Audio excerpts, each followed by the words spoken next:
Last episode में हमने देखा था कि साशा ने एक ऐसे प्लेस में पहुंच गया था जहां पर चारों तरफ कड़ाके की ठंड पड़ रही थी।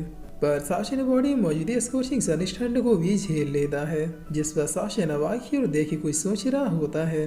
तभी कोई ड्रैगन के बच्चे जैसा दिखने वाला पपी यहाँ पे आ जाता है, जो साशन को बहुत ही क्यूट तरीके से देखने लगता है। तब इसे देखे ब्लैकी, जो बहुत ही फनी तरीके से साशन गले में लिपटा हुआ था, यह अपने मुंह से लाट टपकाते हुए कह रही, साशन ये तो साक्षात नारंगी रसमलाई है, अगर कोई देख नहीं रहा तो क्या मैं इसे जाके खा जाऊं।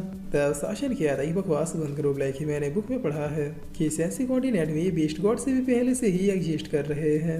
जिस पर अब नैन बताता है कि ये बीस्ट ड्रैगन से भी पहले की प्रजाति है। इस बीस्ट का एक क्लैन भी है जिसे तेंची क्लैन कहा जाता है। टॉप 8 गॉड्स में भी इतनी हिम्मत नहीं है कि वो इस क्लैन को डिस्ट्रॉय कर सके। लेकिन ये बात थोड़ी अजीब है कि आखिर इन बीस्टों ने अपने बच्चों को ऐसे अकेला कैसे छोड़ दिया।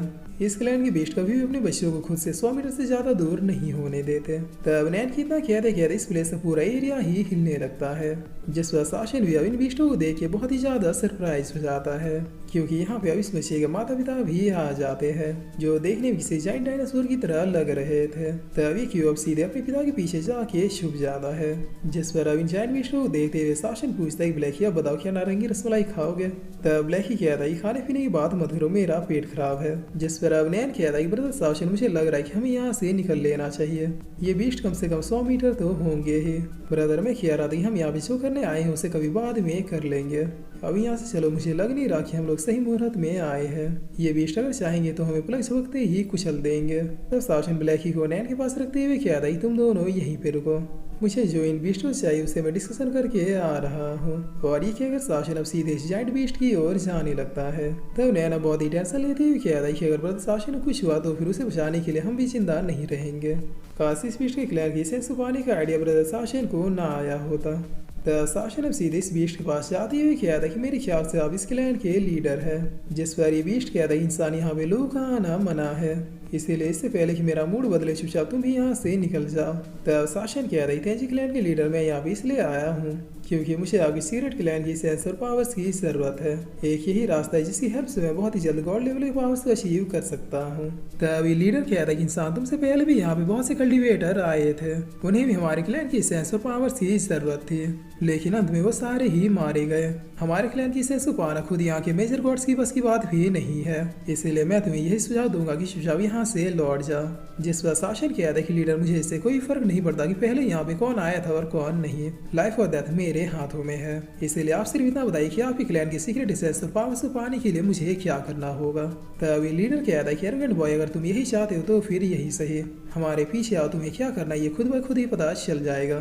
तब शासन भी यस कहते हुए इन लोगों के साथ जाने लगता है, जिसे देखते हुए नैन कहता है कि इनके सेंसर पावर्स को पाने के लिए एक टेस्ट देना पड़ता है। इतिहास गवाह आज तक कोई भी कल्टिवेटर इनके टेस्ट को पास नहीं कर पाया।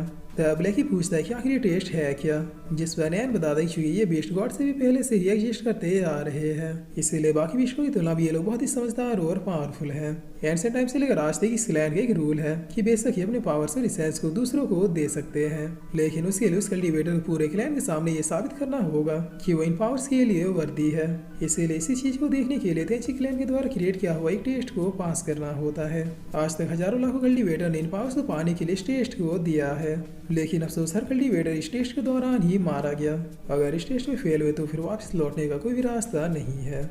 टॉप 8 मेजर गॉड्स जो अभी सेंसरी कॉन्टिनेंट को मेंटेन कर रहे हैं, इन्होंने भी इस टेस्ट में पार्टिसिपेट किया था और ये लोग भी इस टेस्ट में फेल हो गए, मगर गॉड्स होने की वजह से ये लोग अपनी जान बचा के भागने में सफल रहे।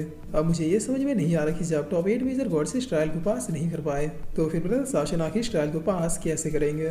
जिस पर ब्लैकी कहता है कि ज्यादा दिमाग मत चलाओ, यहाँ की गॉड्स सिर्फ नाम के ही गॉड्स हैं, इसीलिए अब तुम शासन की तुलना इन गधों से करके मेरा दिमाग खराब करना बंद करो। जिसके बाद अब सीन चेंज होता है और हम तेंची क्लैन के प्लेस को देखते हैं, जहाँ पर आते हुए शासन इस क्यूब को बहुत ही प्यार से सहला रहा था। तभी लीडर कहता है कि तुम्हारी हिम्मत कैसे हुई मेरी बेटी को हाथ लगाने की, चुपचाप उसे नीचे उतारो वरना तुम्हारे साथ बहुत ही बुरा होगा। तब शासन कहता है कि सॉरी लेकिन ये खुद ही मेरे पास आई थी, अगर आपको ये पसंद नहीं आया तो फिर मैं इसे नीचे उतार देता हूँ। जिस पर ये क्यूब दोबारा शासन के पास आते हुए कह रही, प्यारे इंसान प्लीज मुझे नीचे मत उतारो, और इतना कह गई फिर से शासन की गोदी में जाके बैठ जाती है। तभी लीडर भी जोरों का रोर करते हुए कह रही, बादशाह तुम्हारी इतनी हिम्मत की तुमने इसे फिर से उठाया। तभी क्यूब अब रोते हुए कह रही, पापा आप कितने बुरे हो, मुझे ये इंसान पसंद है। जिस पर लीडर बहुत ही फनी तरीके से कहता है कि अच्छा ठीक है चुप हो जाओ। तुम इस इंसान से खेल सकती हो, मैं कुछ भी नहीं बोलूंगा। तभी क्यों बहुत ही खुश होकर साशा के साथ खेलने लगती है, जिस पर ये लीडर अपनी बेटी को साशा के साथ इतना खुश देख के अपने मन में कहते हैं कि ये पहली बार है जब मेरी बेटी किसी आउटर पर्सन को देख के इतनी ज्यादा खुश है।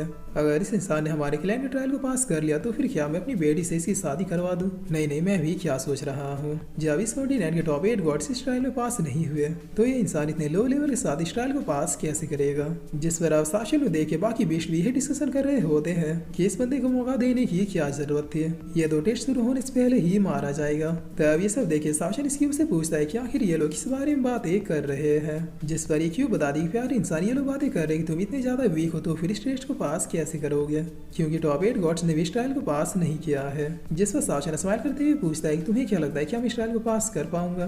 तभी क्यूब बिना कुछ बोले बस साशा के फेस को टच करती है, जिस पर साशा पूछता है क्या वाकई मेरे फेस में कुछ लगा है? तभी क्यूब बहुत ही ब्लश करते हुए कह रही कि इंसान तुम बहुत ही हैंडसम हो, मैं खुद चाहती हूँ तुम ये ट्रायल पास हो जाओ। अगर तुम ये ट्रायल पास हो जाओगी तो फिर मैं खुद ही अपने पापा से कहूंगी कि वो मेरी शादी तुम्हारे साथ करवा दे, फिर हम दोनों हमेशा ही साथ रहेंगे। जिसे सुनते साशा 440 नहीं बल्कि 4040 वॉट का झटका लगता है।